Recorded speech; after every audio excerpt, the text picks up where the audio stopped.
오늘 성경 말씀은 고린도후서 12장 7절에서 10절입니다. 오늘 본문에서 말하는 가시란 헬라어로 스콜롭스라고 하는데 이것은 말뚝 혹은 화형줄을 뜻합니다. 한마디로 우리를 괴롭게 하는 것이라고 할 수 있습니다. 이런 의미에서 사람에게는 누구나 가시가 있습니다. 그것이 육체적인 것이든 정신적인 것이든 간에 우리를 괴롭게 하는 가시는 있습니다. 그렇기 때문에 그 가시를 해결하는 것이 중요한데 문제는 그 가시를 어떻게 처리하느냐입니다. 가시를 어떻게 처리하느냐에 따라서 삶은 극과 극으로 다를 수 있습니다. 바울에게도 가시가 있었습니다. 칼빈은 바울의 육체의 가시를 사도 직분에 대한 양심적 고통으로 보았습니다. 크리소스톰은 바울이 많은 사람들로부터 받은 반대와 핍박으로 보았습니다. 그러나 대부분의 학자들은 바울의 육체의 가시를 그의 고질적인 병으로 보고 있습니다. 안질이거나 간질로 봅니다. 혹은 만성 말라리아 열병으로 보는 사람도 있습니다. 바울의 육체의 가시를 안질로 보는 사람들은 바울이 다메섹 도상에서 해보다 더 밝은 빛을 보고 눈이 상해서 그때부터 안질이 걸렸다고 추측합니다. 이에 대한 증거로 갈라디아서 4장 15절과 6장 11절을 들고 있습니다. 여기서 바울은 갈라디아 교인들이 할 수만 있으면 눈이라도 빼어 나를 주었으리라 라고 말했습니다. 또한 편지 마지막 부분에서 내 손으로 너에게 이렇게 큰 글자로 쓴 것을 보라 라고 말했습니다. 이들은 바울의 눈이 좋지 않아서 이를 안타까워하는 갈라디아 성도들이 자기들의 눈이라도 빼어주려고 했고 눈이 나빴기 때문에 바울이 편지를 쓸 때 큰 글씨로 썼다고 주장합니다. 반면에 바울의 육체의 가시를 간질로 보는 사람들은 원래 간질은 예나 지금이나 고통스러운 병으로서 보통 때는 멀쩡하지만 한번 발작이 일어나면 사람이 비참해집니다. 그래서 옛날에는 이 간질의 원인을 몰라 귀신이 들어가서 장난하는 것이라고 여기기도 했습니다. 그런 이유로 사람들은 간질하는 사람을 보면 외면하고 침을 뱉었다고 합니다. 바울이 이런 간질이 걸렸다고 주장하는 근거로 갈라디아서 4장 14절을 들고 있습니다. 바울은 갈라디아 성도들에게 너희를 시험하는 것이 내 육체에 있으되 이것을 너희가 업신여기지도 아니하며 버리지도 아니하고 오직 나를 하나님의 천사와 같이 또는 그리스도 예수와 같이 영접하였도다 라고 말했습니다. 여기서 버리지도 아니하고에서 버리지도라는 말은 침을 뱉는다는 뜻입니다. 이것을 증거로 이들은 바울이 간질병 환자인데도 갈라디아 성도들은 업신여기지도 않았고 침뱉지도 않았다고 주장합니다. 이처럼 바울의 육체의 가시에 대해 여러 가지 주장들이 있지만 그 병명 자체가 크게 중요한 것은 아닙니다. 그의 가시가 어떤 것이든 간에 중요한 것은 그 가시는 바울에게 고통이었고 복음사역 활동에 지장을 주었다는 것입니다. 또한 그를 따르는 자에게는 연민을, 그를 반대하는 자에게는 멸시를 받게 하는 것이었으면 틀림이 없었을 것입니다. 그렇다면 우리는 여기서 의문을 가질 수 있습니다. 왜 바울 같은 사람에게 이런 육체의 가시가 있었는가? 왜 하나님은 바울을 불러서 이방인의 사도로 사용하시면서 이 가시를 허용하셨는가? 더 나아가 바울이 하나님께 이 가시를 뽑아달라고 3번씩이나 간구했음에도 불구하고 왜 뽑아주지 않았는가? 등등 다양하게 질문이 나올 수 있습니다. 이런 이유로 신정론을 공격하는 사람들도 있습니다. 그들은 이런 것을 봐도 하나님이 선한 분이라고 말할 수 있는가 라고 공격합니다. 그런데 바울은 자기 몸의 가시에 대한 하나님의 뜻을 깨달았습니다. 자기 몸의 가시로 허용하신 목적, 이유를 본문 7절에서 밝히고 있습니다. 여기서 바울은 여러 계시를 받은 것이 지극히 크므로 너무 자만하지 않게 하시려고 내 육체의 가시, 곧 사탄의 사자를 주셨으니 이는 나를 쳐서 너무 자만하지 않게 하려 하심이라 라고 하였습니다. 하나님이 바울에게 가시를 주신 것은 바울로 하여금 너무 자만하지 않게 하려고 교만하지 않게 하고자 주신 것이었습니다. 아마 바울도 앞에서 말한 질문들을 하나님께 한 번쯤은 해보았을 것이라고 생각합니다. 하지만 바울은 절대로 불평, 불만하지 않았을 것이라 봅니다. 왜냐하면 그는 부정할 수 없는 하나님의 은혜를 체험했기 때문입니다. 비록 지금 이해 못할 아픔이 자기에게 있지만 절대로 하나님의 사랑을 부정하지 않았을 것입니다. 하나님은 바울이 기도 중에 자기에게 가시로 허용하신 목적, 이유를 깨닫게 해주셨습니다. 바울은 많은 환상과 계시를 받았습니다. 특히 오늘 본문 바로 앞절인 1절부터 6절에서 3층 천에 올라갔던 일을 말하고 있습니다. 이렇게 놀라운 것을 보았음에도 바울은 3층 천이 어떻게 생겼다고 말하지 않고 곧바로 자기를 겸손하게 하려고 육체의 가시를 주셨다고 말하고 있습니다. 3층 천은 아무나 볼 수 있는 것이 아닙니다.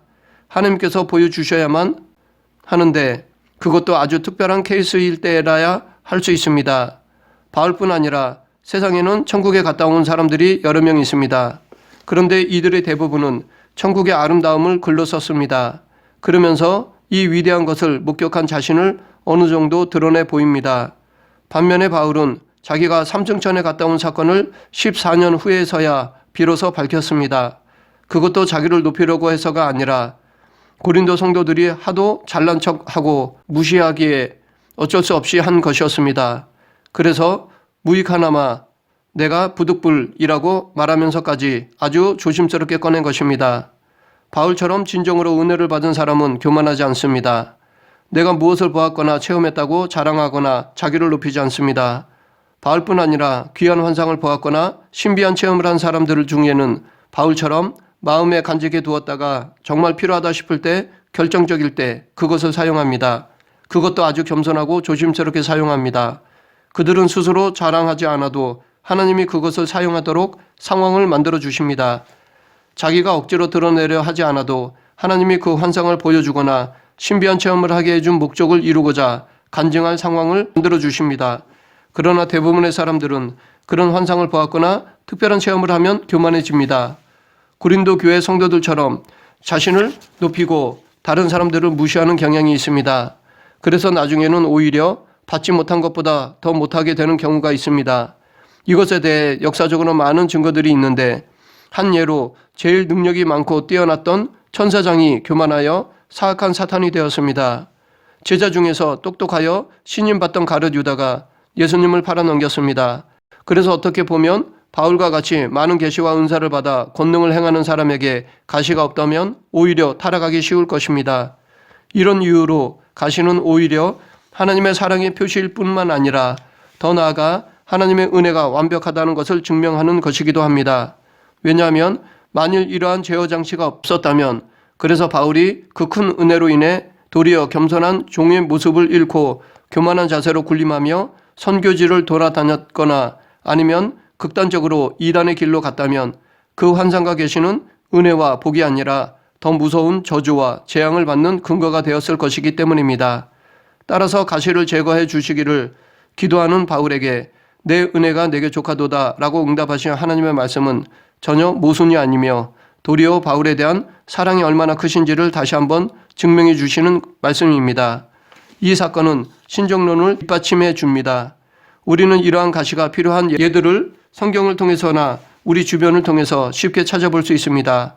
다윗을 보면 그는 하나님의 마음에 합한 자라는 칭함을 받을 정도로 경건한 사람이었지만 안락한 상태가 되자 간음과 살인이라는 무서운 죄를 저질렀습니다. 또 지금의 많은 이단의 교주들을 보면 그들 역시 한때 하나님으로부터 무언가 보고 들었다고 하더라도 이 은혜를 제어할 제어 장치가 없었기에 오히려 그것으로 인해 하나님을 대적하는 무서운 원수로 변했습니다. 이처럼 우리들은 겸손하게 하는 적절한 제어 장치가 없을 때 언제나 브레이크 없는 자동차처럼 주변 사람들을 해치다가 결국 사망의 길로 갈 수밖에 없습니다. 바울과 같이 헌신되고 경건한 사람에게도 이러한 제어 장치가 필요했듯이 우리에게는 더더욱 이 가시가 필요할 것이라 생각합니다. 그러므로 우리는 하나님께서 가시를 주실 때 무조건 불평하고 원망하는 마음을 품어서는 안 되겠습니다. 그런데 7절에서 바울은 자기의 이 육체의 가시를 사탄의 사자라고 부르고 있습니다. 좀 이상하게 들릴지 모르겠지만 이것은 맞는 말입니다. 질고와 고통은 사탄의 것입니다. 이것은 하나님의 뜻이 아닙니다. 그러나 그런 것도 우리에게 필요하다면 하나님은 허용하십니다. 왜냐하면 하나님은 그런 것들도 선하게 사용하실 수 있기 때문입니다. 욥기 2장 6절에 보면 여호와께서 사탄에게 이르시되 내가 그를 내 손에 붙이노라 오직 그의 생명은 해하지 말지니라 라고 말씀하셨습니다. 사탄은 하나님의 허용 아래 욥에게 질고와 고통을 주었습니다. 이와 마찬가지로 바울의 육체의 가시도 하나님의 허용 아래 사탄이 준 것입니다. 그래서 바울이 자신의 육체의 가시를 사탄의 사자라고 말한 것은 틀리지 않습니다. 하지만 욥이나 바울에게 오히려 그것이 그들의 믿음을 드러내는 선한 도구가 되었습니다. 사탄이 준 질고와 고통이 오히려 하나님께 영광을 돌리는 아름다운 도구가 되었습니다. 이렇게 하나님은 악의적인 사탄의 사자도 선하게 사용하십니다. 본문의 9절 10절에서 이것을 확인할 수 있습니다. 내 은혜가 내게 족하도다. 이는 내 능력이 약한 데서 온전하여 힘이라 하신지라. 그러므로 도리어 크게 기뻐함으로 나의 여러 약한 것들에 대하여 자랑하리니 이는 그리스도의 능력이 내게 머물게 하려 함이라. 그러므로 내가 그리스도를 위하여 약한 것들과 능력과 궁핍과 박해와 공고를 기뻐하노니 이는 내가 약한 그때의 강함이라. 바울에게 있는 육체의 가시가 오히려 그를 더욱 강하게 능력 있게 해 주었습니다. 가시뿐 아니라 하나님은 사탄의 악도 당신이 필요할 때면 선한 도구로 사용하십니다. 그래서 지금 우리들이 당하는 질고와 고통도 우리가 당장에는 그 이유를 알 수 없지만 하나님의 허용하심에 겪는 것입니다. 비록 고통스럽고 힘들어도 이 질고와 고통에는 하나님의 뜻이 있습니다. 그렇기 때문에 우리는 이 질고와 고통 중에 하나님의 뜻을 찾고 구해야 합니다. 그러면 반드시 하나님은 그 질고와 고통의 의미를 깨닫게 해주시고 그것을 통해 오히려 당신이 영광을 받으시며 우리를 다시 세워주실 것입니다. 이런 고통은 예수님께서도 받으셨습니다. 요한복음 18장 11절에 보면 예수께서 베드로에게 이르시되 검을 집에 꽂으라. 아버지께서 주신 잔을 내가 마시지 않겠느냐라고 말씀하셨는데 여기서 말씀하신 잔은 고통과 죽음의 십자가입니다. 예수님께서도 이 잔을 하나님께서 주셨다고 말씀하셨습니다. 하나님이 구원의 뜻을 이루시고자 당신에게 십자가의 죽음을 허용하셨다는 것입니다. 그래서 예수님은 이 십자가의 길을 스스로 선택하시고 그 고통과 죽음을 당하신 것입니다. 그러나 사탄이 주는 고통과 죽음을 받으셨지만 예수님은 사망 권세를 이기셨습니다. 이 이기심으로 하나님의 구원의 뜻을 이루셨습니다.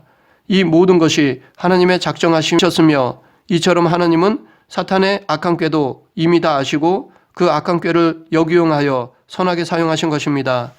사탄은 가룟 유다, 제사장들, 빌라도 등을 이용하여 예수님을 십자가에 못 박아 죽였지만 하나님은 그 십자가를 만민을 구원하는 은혜의 도구로 삼으셨습니다. 사탄의 강계로 욥이 고통을 당하였지만 하나님은 욥에게 그 고통을 이기게 하셨고 그가 고난의 신비를 통해서 하나님을 볼 수 있게 하였으며 인내의 욥으로 만인의 본이 되게 하셨습니다. 바울이 당한 육체의 가시가 사탄의 사자였지만 그것을 통해 바울을 겸손한 종으로 만드셨습니다. 이처럼 하나님은 우리들에게 가시와 고통과 질고를 허락하시지만 그것은 오히려 우리에게 은혜를 주시고자 복음의 귀한 도구로 사용하시고자 주신 것입니다. 물론 예수님이 겪으신 십자가 고통이나 욥이 겪은 고통이나 바울의 육체의 가시의 고통이 쉽지만은 않았을 것입니다. 이 셋 중에서 그나마 그래도 작다고 생각되는 것이 바울의 육체의 가시라고 생각하는데 그것도 얼마나 고통스러웠던지 바울이 이 가시를 없애달라고 3번씩이나 간절히 기도했습니다. 그만큼 이 질고가 고통스럽고 힘들었기 때문입니다. 이 육체의 가시는 단지 육체로만 끝나지 않았을 것입니다. 이것으로 인해 정신적, 영적 아픔까지 느꼈을 것입니다. 그러했기에 그는 3번씩이나 하나님께 간절히 기도했던 것입니다. 여기서 3번 간구했다는 말은 숫자적으로 꼭 3번만을 의미하기보다는 아주 간절하게 기도했다고 보는 것이 더 좋다고 생각합니다. 그만큼 바울은 육체의 가시가 고통스러워서 자기에게서 떠나게 해달라고 하나님께 간절히 기도했습니다. 그런데 바울은 자기 기도대로 이루어지지 않았다고 불평불만하지 않았습니다.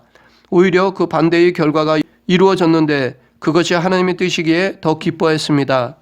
기도는 우리의 의무입니다. 그렇기 때문에 문제 앞에서 우리는 기도해야 합니다.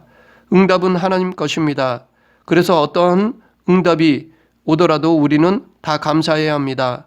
비록 내가 원하지 않은 답이라 할지라도 감사하며 더 큰 하나님의 뜻을 구하고 깨달아야 합니다.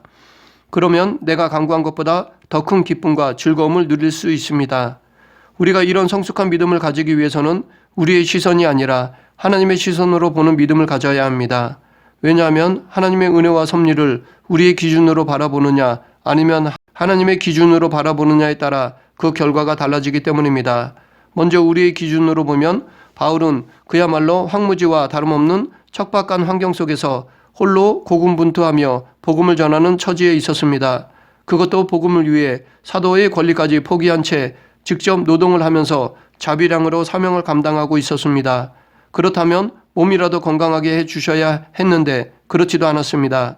육체의 가시를 제거해달라는 바울의 기도는 너무나도 당연한 요구였습니다. 게다가 바울은 지금 인간적인 욕심으로 그 어떤 재물이나 권력과 같은 것들을 구하는 것이 아니라 육체의 가시를 제거해달라고 기도하고 있는 것입니다. 그것도 오직 선교를 위해 간구하는 것입니다. 따라서 이 모든 것들을 생각할 때 인간적인 관점에서 바라본다면 내 은혜가 족하다라고 하신 하나님의 응답은 참으로 냉정하고 무정하게 들릴 수 있습니다. 하지만 하나님을 기준으로 보면 이 세상 만물에 대한 주권은 모두 하나님께 있습니다. 그래서 은혜의 분량을 정하실 권세도 하나님께 있습니다. 그렇기 때문에 하나님이 우리 각자에게 베푸신 은혜의 분량에 대해 항의할 권리는 전혀 없습니다. 또한 하나님은 우리의 본질을 아실 뿐만 아니라 오히려 우리의 연약함을 통해 능력을 드러내시고자 가시와 같은 제어 장치를 내리시는 것입니다. 그뿐 아니라 하나님께서 당신의 백성을 부르시는 것은 이 땅의 안락한 삶을 위해서가 아니라 복음을 증거하고 진리를 전파하도록 하기 위한 것입니다. 그리고 이러한 목적을 위해서 하나님께서는 필요한 모든 것들, 영적 권세와 능력은 물론 물질까지도 공급해 주실 뿐만 아니라 여기에 더하여 늘 함께 하시며 보호해 주시겠다는 약속까지 하셨습니다. 그렇기 때문에 이러한 관점에서 본다면 하나님의 은혜는 족한 것입니다. 마지막으로 우리는 육체의 가시는 물론 외부에서 다가오는 온갖 고난마저도 오히려 기뻐하는 바울의 모습을 보면서 복음의 확장을 가져오는 진정한 힘이 무엇인가를 알 수 있습니다. 성경에 보면 바울은 그리스도의 종이 되어 복음 증거의 사명을 받은 후에 그야말로 초인적인 열정과 능력으로 지중해를 둘러싼 전 지역에 복음을 증거했습니다. 그래서 로마서를 쓸 당시에는 벌써 예루살렘에서 일루리곤까지 복음이 전해졌습니다. 이뿐 아니라 그는 땅끝까지 이르러 복음을 전하겠다는 비전을 품었습니다. 이처럼 바울이 위대한 사역을 성취하고 더 나아가 서바나 땅끝까지 복음을 전하겠다는 큰 비전을 품게 된 것은 바울 자신이나 주위의 모든 환경이 순조로웠기 때문이 아닙니다. 오늘 본문을 통해 알 수 있듯이 오히려 바울에게 누구도 감당할 수 없는 짐이 있었고 그를 둘러싼 주변 환경 역시 보통 사람으로는 감당할 수 없는 장애와 위험뿐이었습니다. 먼저 육체의 가시만 보더라도 바울처럼 인내심 강한 사람이 이를 제거해 주기를 3번이나 기도할 정도였다면 그 고통이 얼마나 컸는지 충분히 짐작할 수 있습니다. 더구나 복음을 전하는 가운데 당했던 온갖 고난과 위험들은 웬만한 사람 같으면 이 가운데 한 가지만 당하더라도 충분히 포기하고도 남았을 것입니다.